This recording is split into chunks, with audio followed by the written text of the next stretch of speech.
Yung way ng Diyos is always perfect. Kung gusto yung pagpalain ng relationship nyo, of course, yes, meron kang gusto, pero yung gusto mo ipausap bayan mo sa Diyos. Kasi masunod pa yung gusto mo, pero pagdating sa anak, magkakaproblema ka. Sino gusto dito, hanggang kapwa-puan, pinagpala ng Diyos? Ipasakot natin yung gusto natin sa Diyos. Amen? Amen po ba? Amen. Sa ating mga single, ipasakop nyo yung kagustuhan sa Panginoon. Amen? Mga mahina. Amen.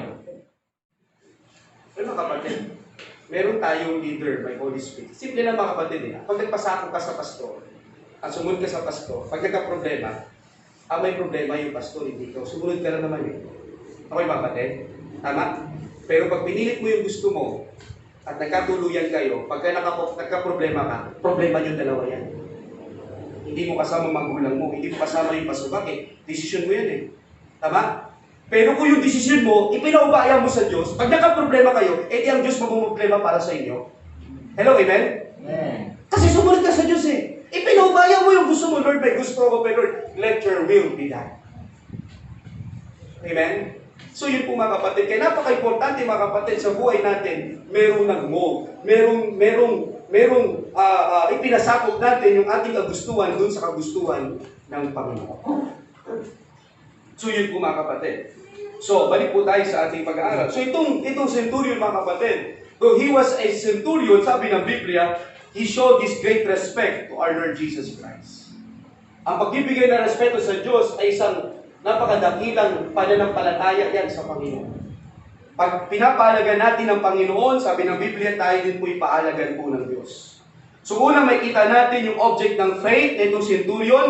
Pangalawa, yung kanyang act of faith or compassion to his servant. And then pangatlo, yung kanyang act of respect and acknowledgement to Jesus' authority. Yung authority na meron si Christ, yung kapangyarihan na meron si Kristo. Diba? Hindi niya pinangunahan si Lord sa kanyang buhay. Diba? Kundi pinasakop niya ang kanyang sarili sa Panginoon. Kaya sabi niya dito in verse number 8, the centurion answered and said, Lord, I am not worthy that thou shouldest come under my roof, but speak the word only, and my servant shall be healed.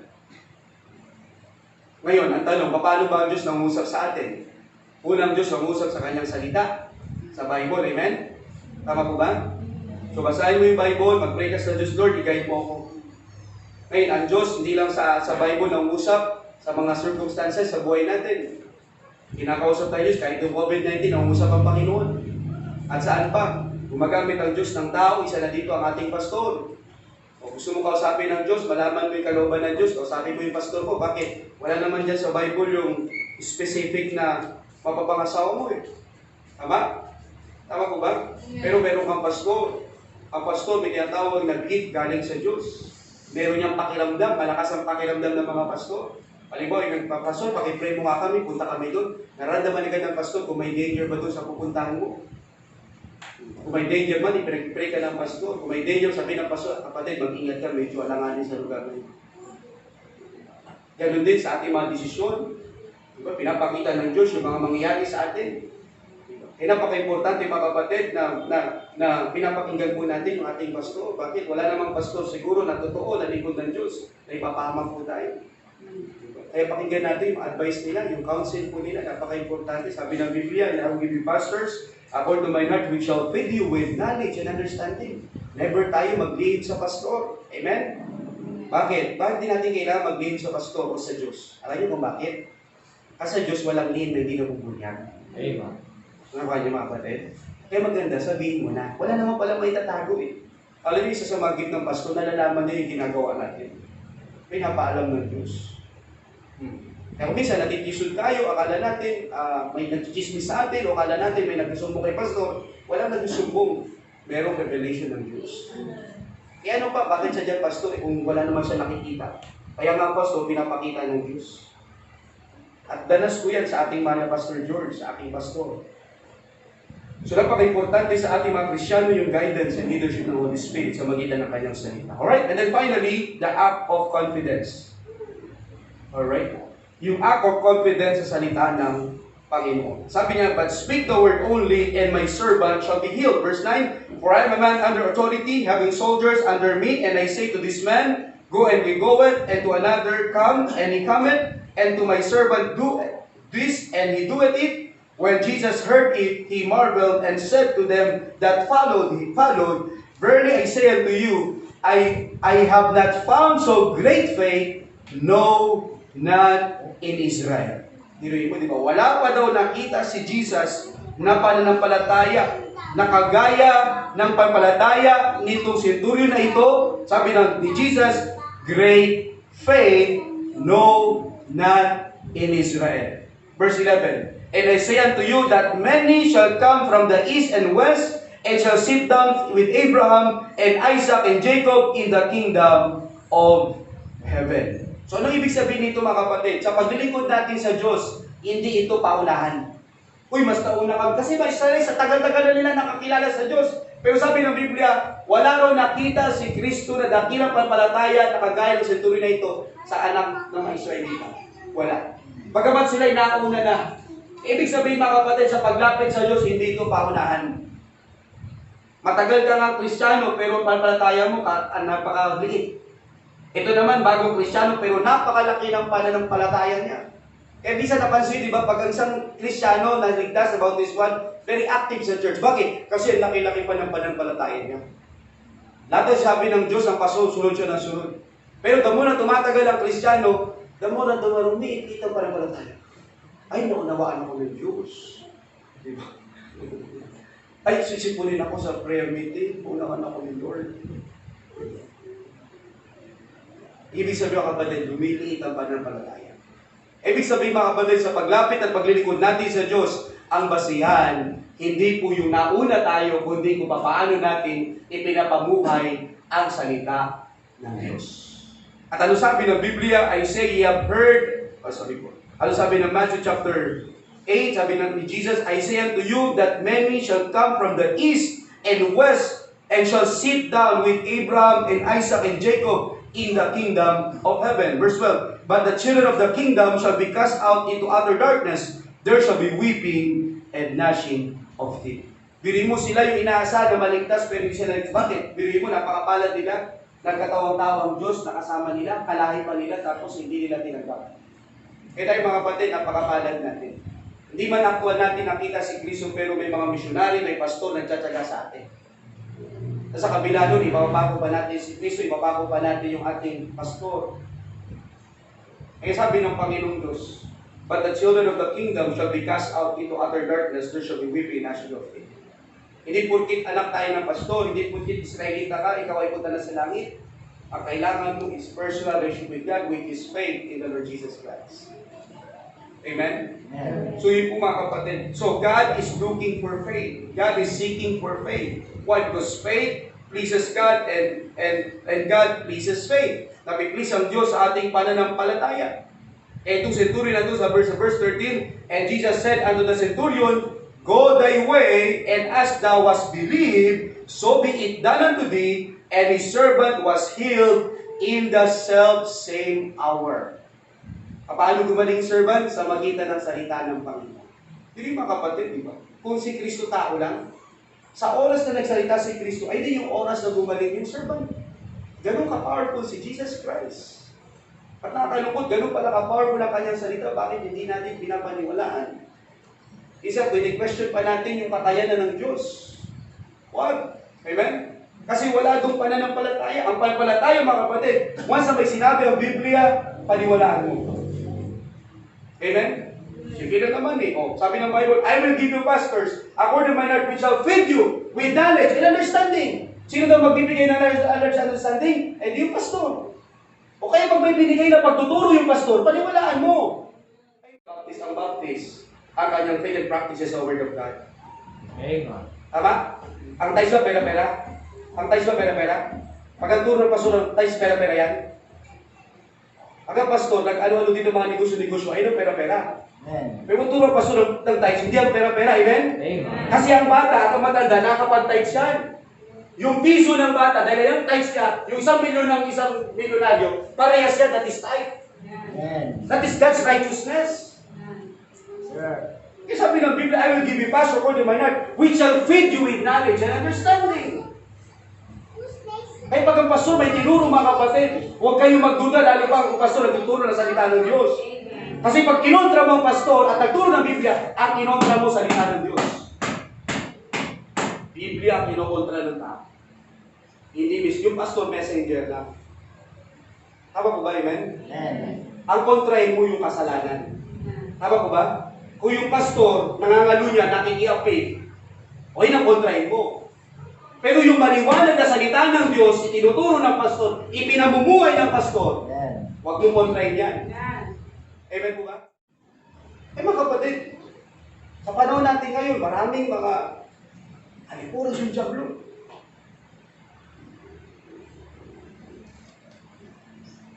Gustong masira yung lingkod ng Diyos.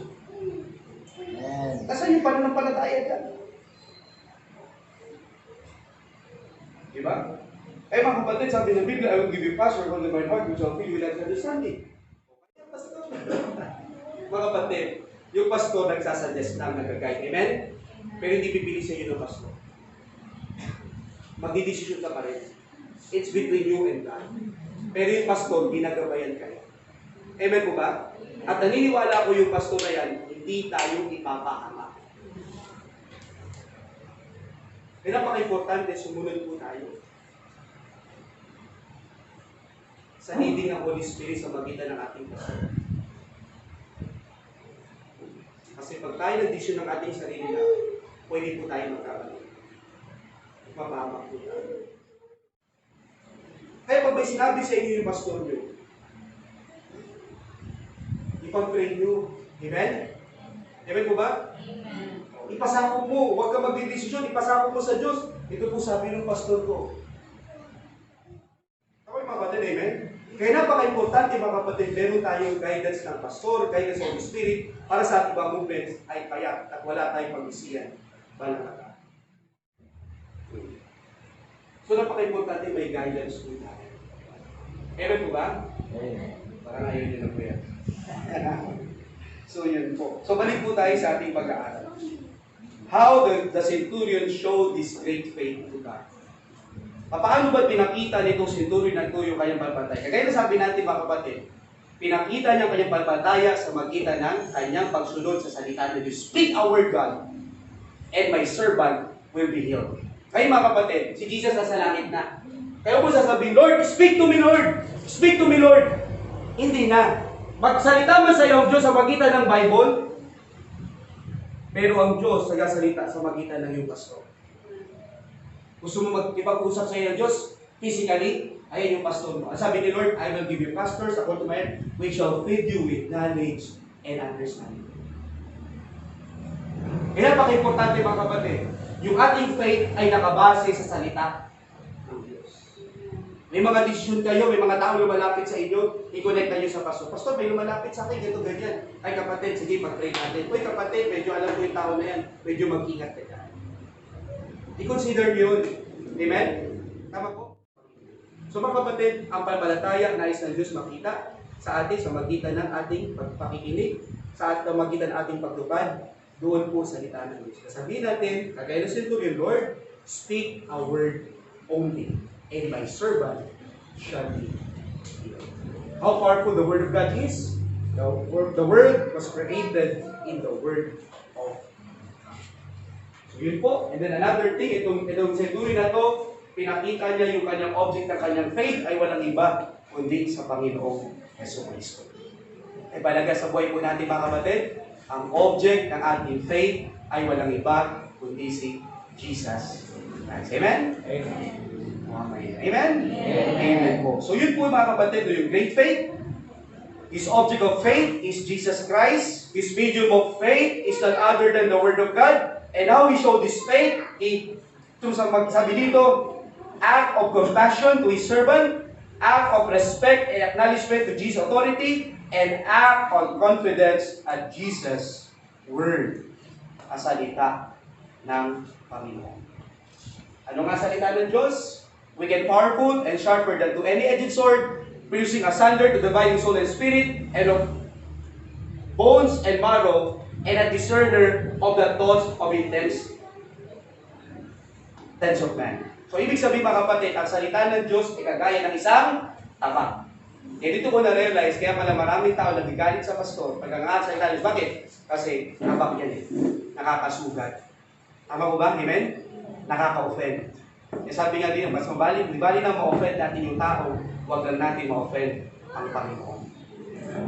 Pinag-iwalay ng salita ng Diyos ang emosyon mo at ang iyong spirit. Bakit? Kasi kuminsan ang ating emotion nadodominate yung ating spirit. Ano ibig sabihin ng spirit ng man? Consciousness of God. Mas nadodominate yung ating emotions, yung ating soul, ating emotions. Kaya yung salita ng Diyos, pinag-iwalay niya yan. Para makapag-isip tayo ng tama. Ma-distinguish natin between good and evil. Ma-distinguish natin yung salita ng Diyos. Ma-distinguish natin yung kalooban ng Diyos sa ating buhay. Kaya salita ng Diyos, mga kapatid, sabi ng Bible, is like a two-edged sword. Kaya normal, mga kapatid, kung nasasaktan tayo. Amen? Amen po ba? Amen. Normal po yan. Kasi salita ng Diyos eh. Kung mga kapatid, ang salita ng Diyos, pag winawsiwas mo yan, may masusugatan. At sabi ng Biblia, hindi lang iwas-iwas eh. Pinababaon ng Diyos sa puso natin. Pinaghihiwalay niya ang ating kaluluwa at spirito. At hanggang saan pa yung katagus-tagusan ng salita ng Diyos? Hanggang kabuto-butuhan natin. Okay, ano sabi ng Biblia? For the word of God is quick, alive, wide, and powerful, and sharper. Mas matulis pa. Saan? Than any two-edged sword. Sa anumang uri ng espada.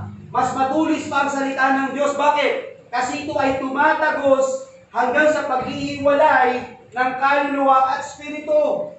Ano ang ating kaluluwa at anong spirit? Ang ating kaluluwa ay ang ating intellect, ang ating emotions, ay ang ating volition, ang ating will, ang ating feelings. Pero ang ating spirit, that is the consciousness of God. Sabi ng Biblia, pinag-iwalay. Bakit? Kadalasan sa buhay natin, nagdodominate ang soul rather than spirit. As ginagamit ang salita ng Diyos para paghiwalayin. Bakit? Para mag-discern natin. Sabi niyo pa dyan, and not that joints and marrow. Nasaan ba yung marrow? Nasaan ba yung bone marrow ng tao? Ha? Diba ito buto? Dito kumakain po ng bulalo. Yung bulalo ba tawag ko? Yung ng baboy? Yes, ba yun? So yun po mga kapatid, pinag-hanggang doon no mga kapatid. Tinamaan ka na, hanggang buto yung preaching hanggang buto yung salita ng Diyos. Hindi lang yan, hanggang doon sa marrow mo. Hanggang doon sa bone marrow. Ganun tumatagos ang salita ng Diyos. At sabi ng Biblia, and is a discerner of the thoughts and intents of the heart. Yung pinaplano mo pa lang, alam na ng salita ng Diyos, alam na ng Holy Spirit. Yung mga nasa puso mo, alam na agad yan ng Diyos. Kaya pati love life dito, pinapasadahan. Amen? Tama po ba? Bakit? Kasi hanggang dyan pinapakailaman niya ng Diyos. Kasi itong puso natin, ang ating thoughts, mapandaya. Bakit? Bakit pinapakailaman ng Diyos hanggang dyan sa puso at isipan mo? Bakit? Kasi ayaw ka ng Diyos mapahamak. Ay hanggang kaduluduluhan mga kapatid, pinapasadahan niya ng salita ng Diyos. At tandaan mo mga kapatid, masakit yan. Nasa din, na pag-aralan natin, God's ways over man's ways. God's ways is always perfect. God's ways is beyond reproach. But man's ways is always opposite to God's ways. At yung man's ways patungo sa kapahamakan. Kaya mahirap magtiwala sa ating paraan. Mas mainam na tayo magtiwala sa Diyos. Kaya ang Diyos nagbigay po ng kanyang salita. Kaya kung salita ng Diyos nakaka-offend, tanggapin po natin. Amen po ba? Kasi pag tinanggap mo, mapapabuti. Kagaya nung sinabi ko kanina, para tayo nagkasakit, inoperahan ka. Pag-opera, tinanggal yung nagpapasakit sa'yo, and then, unti-unti ilog. So, ibig sabihin, walang operasyon na hindi masakit. Lahat po may sakit. Injection pala, masakit na yan. Tama? Sabi daw nila, kagat lang ng langgam. Hindi pala. Kagat ng antik. So, yung mga kabatid. So, ibig sabihin kung, o mamili ka, opera, o magtitiis ka sa kasakit mo. Of course, opera, pansamantalang sakit. And then, iilog. Ganun din ang salita ng Diyos. Nakangaral lang yung pastor, nasasaktan ka, tanggapin mo, tiisin mo. Bakit? Pansamantala yan. Amen. Ibig sabihin, kung nasasaktan ka, ibig sabihin, the word of God is being preached. Pero kung hindi ka nasasaktan, hindi ka tinatamaan, hindi tumatak sa puso mo, baka hindi na salita ng Diyos ang pinapangalan ng pastor. Baka more on motivation na lang. How to become a successful. How to earn more money. How to be blessed by God. Mga kapatid, hindi lang masama yan. Pero mga kapatid, kung hindi ka nasasaktan, baka salita ng Diyos hindi napapangalan. Eh, salita ng Diyos, masakit po ito. Amen po ba? Amen. Ito'y taba. Nakakasugat po. Diba? May mga emotions, may bills tayo na labag sa dala ng Diyos, masasaktan ka pala pag ipinangalan mo. Pero pag tinanggap mo naman ito, ikay pagpapalain ng Diyos. Amen po ba? Ito'y salita ng Diyos. Magpapatibay sa atin ito. Sabi ng Joshua 1:8, this book of the Lord shall not depart out of thy mouth, but thou shalt meditate in the day and night, that thou mayest observe to do according to the spirit therein, for then thou shalt make the way prosperous, and then thou shalt have good success. Pag-pray niyo po kami mga pastor. Pag-pray niyo po kami nag-preach, di ba? Eh, mga amen, di ba? Hindi lahat ng tao tatanggapin yung ating pangangalan. Nasasaktan sila eh. Nakuha niyo mga kapatid. At pag nasasaktan yan, magre-react yan yung iba violently. Akala niyo, biro yung ginagawa namin. Hindi. Kaya yung pastor yun, expected ko na, hindi lahat yan a-agree sa salita ng Diyos. Pero ang pinaka-importante na ipangaral natin yung word. Magbigay ka ng trust, tinatanggihan. Bakit? Kasi nasasaktan sila. Sa katotohanan. Pero pag yung mga tao naman yan, at tinanggap yung katotohanan, doon sila makakanaya. Doon sila mapapagaling. Doon sila magkakaroon ng kaunawaan at tungkol sa kaligtasan. Okay? So, unto Jesus Christ, God the glory and praises.